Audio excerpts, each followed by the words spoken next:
October 2nd. It's called The Loneliest Man I Ever Met. And we'll be back through this area again in October, doing 36 consecutive shows with no break. And that's an idea of Willie's as well, which is you're out there, you might as well play, start running on pure adrenaline. You hear Jesus Christ and Johnny Appleseed speaking to you. You hear Hank Williams opening from Mozart. And you hear all kinds of strange things. You get very raw and pure. I did this in Germany recently. I did 16 consecutive shows, Germany, Switzerland, and Austria. You may know the Germans are my second favorite people. My first is everybody else.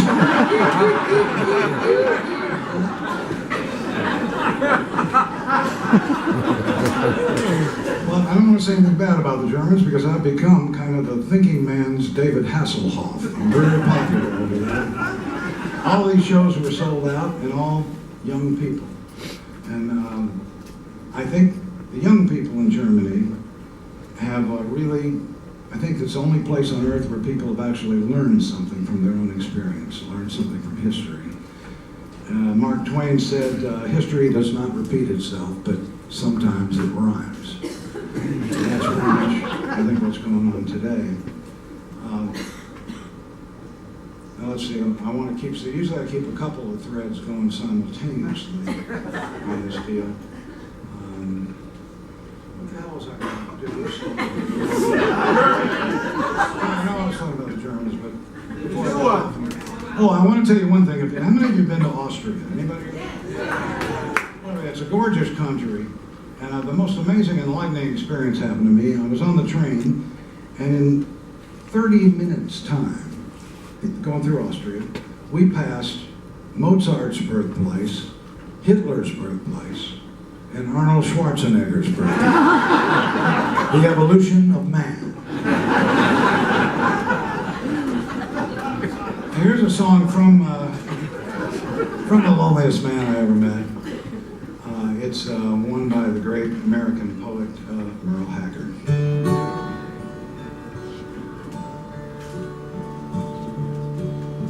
A canvas-covered cabin in a crowded labor camp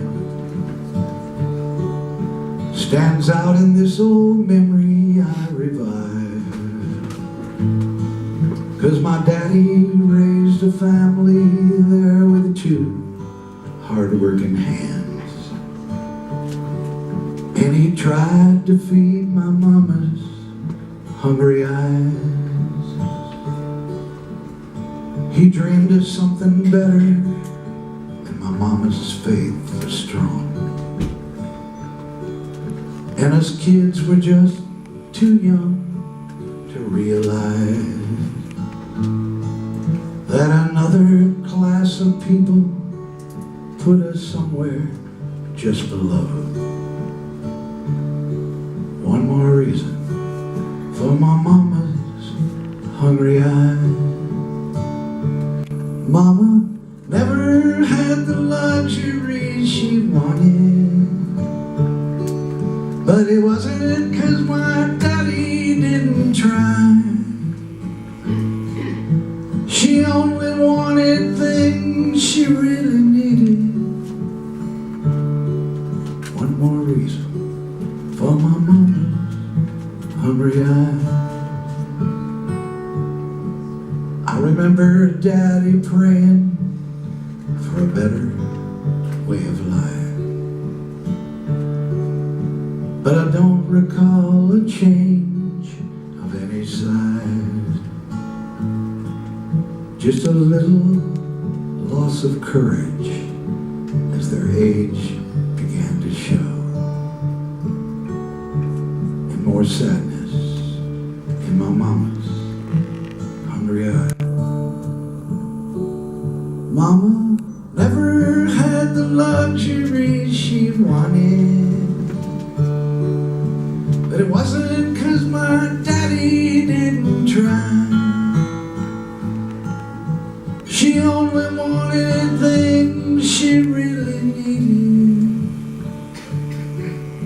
One more reason for my mama's hungry eyes. Oh, I still